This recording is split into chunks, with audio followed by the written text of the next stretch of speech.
Perfect. Thank you so much. Okay, Amber, so it's great to meet you. I'm Lucy from HeyUGuys. Congrats on season 4. It's been a while since the awesome premiere. Have you guys come back to Earth yet? No, absolutely not.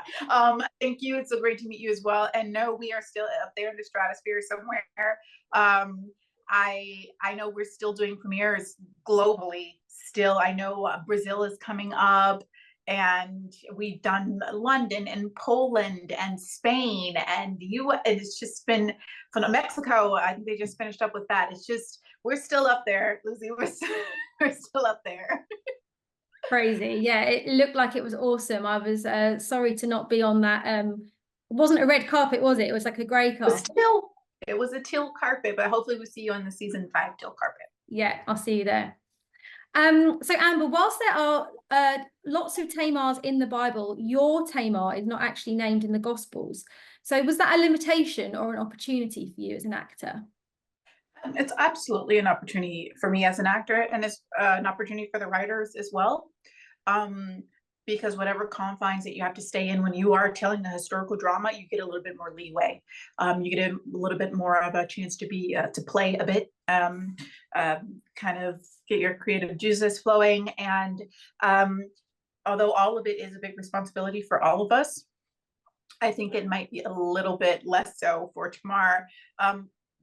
The main goal with her was just being authentic to, a first century woman, what would be going on in her life and in her mind, and I think they did that beautifully. Obviously, your character is what's known as a Gentile, and it was obviously quite radical for someone like Jesus to be hanging out with a Gentile.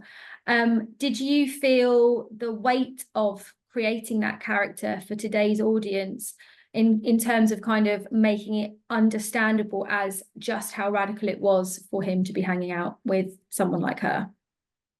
Well, what the crazy thing sometimes about what we think is radical or revolutionary may come quite naturally to those who we look to as revolutionaries, or radicals. And I think it's the same here. It's just like for Tamar, who's just trying, when Jesus comes into her life, she's just trying to make a living.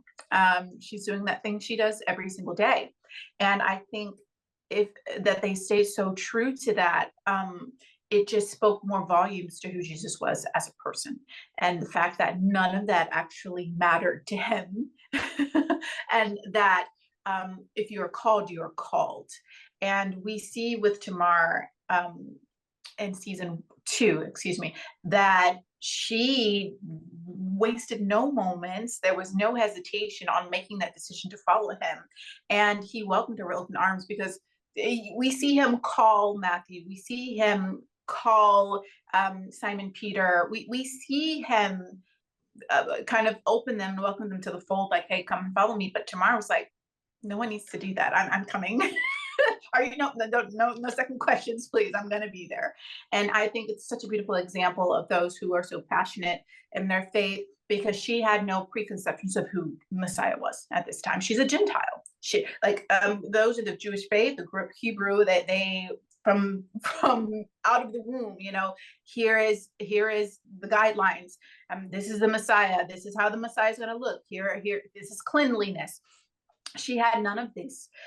She saw him for who she was in that moment, and that's what's so kind of mind-blowing and beautiful about that, is she witnessed who he was in this moment in time with zero preconceptions, and that's why she followed him. Yeah, she's just immediately convinced, isn't she? Immediately. Yeah, Immediately. It's amazing, actually, and I think it's such a great example in terms of just seeing a good leader and not needing to have any other preconceived ideas. You just see someone, you're like, I want to follow that person. Have you learned anything about yourself or indeed good leadership as a result of playing that role and witnessing that? Yeah, one thing I definitely have learned from Tamar is to be less ashamed about owning my space and speaking up, because especially as women, we are taught to be polite, and even when we are within our rights to ask and question things, and we are often kind of told to be reserved and to just carry that with us. And I love that Tamar, who has been through so much, so obviously her coping mechanism is her strength and resilience, because it's how she got through such a traumatic, tragic event that she went through in her life, but that she doesn't allow that to dictate her now and the decisions that she makes now. And I'm like, she's a tough cookie, and honestly, sometimes that could be detrimental to always, that rhetoric of being a strong woman. But she does it in a way that she still holds herself accountable. Like, she's like, okay, I might have gone a little too far with this. My apologies. This was my intention, but let's move forward in a better way. But she doesn't apologize for who she is. And that's something that I've taken away. Like, maybe I could stand to be a bit more bold. Maybe I could stand to have a bit more boundaries. And I've learned this from her, that there's a way to do things. And obviously with that interaction she had with Mary was like one of the perfect examples of this. And I think I've taken that with me. Yeah, so she's taught me. She's like a big sister, and she's taught me some things. Yeah, it's so lovely to see that friendship between her and Mary, and how they bicker and hold each other accountable, but also communicate. I loved that scene where they were clearly not okay, rubbing each other up the wrong way, and they just eventually said, well, you upset me when you said this, and you upset me when you said that. And I just think that's such a great example and model of friendship, for sure.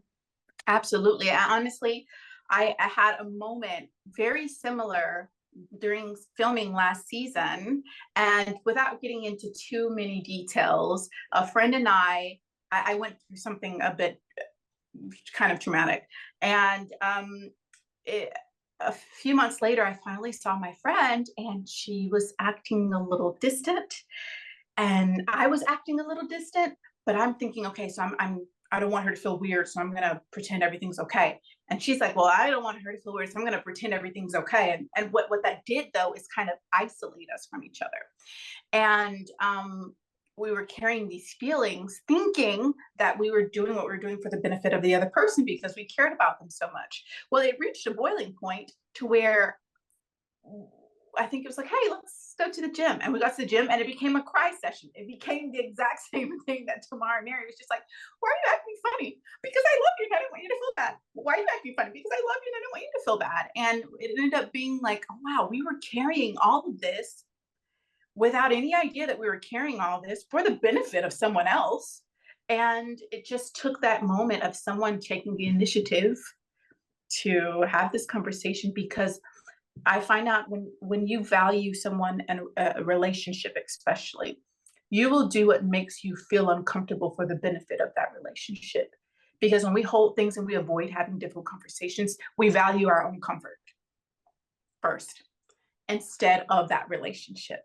And so I love that they did that, and it was a perfect example for all of us, really. Yeah, definitely. I think for certainly for other women, but definitely just universally.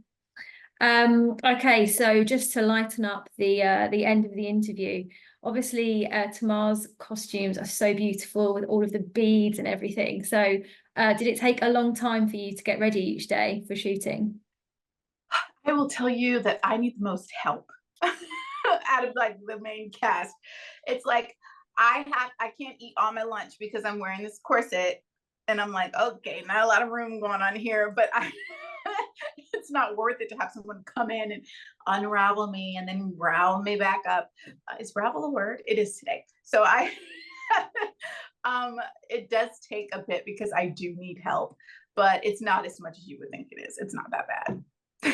That's good to hear. That's good to hear. And one final question. So I've heard that there is a WhatsApp group, or a few WhatsApp groups, for the cast and crew. Who sends the funniest GIFs or GIFs, however you pronounce it? Who sends the most, I can tell you, is George, for sure. I might be second to George, but for sure George sends the most GIFs on there. They're usually pretty funny, and half the time they're the chosen GIFs, and it's like, where are we getting these from? We're GIFs now? When did that happen? But yes, definitely George, for sure, 100%. You know you've made it when you've become a GIF. Absolutely. Well, that's great to hear. Thank you so much for your time. It was great to meet you, Amber, and good luck with shooting the next season, because I hear it's in full swing or soon. Thank you so much, Lucy. It was a pleasure speaking with you today. No Have a great problem. day. Yeah, you too. Yeah, nice to meet you. Bye. Bye. Bye-bye. Ladies and gentlemen, you're watching Hey You Guys! Hey, you guys! Hey, you guys! Hey, that's what they all say. Hey, you guys! Hey, you guys!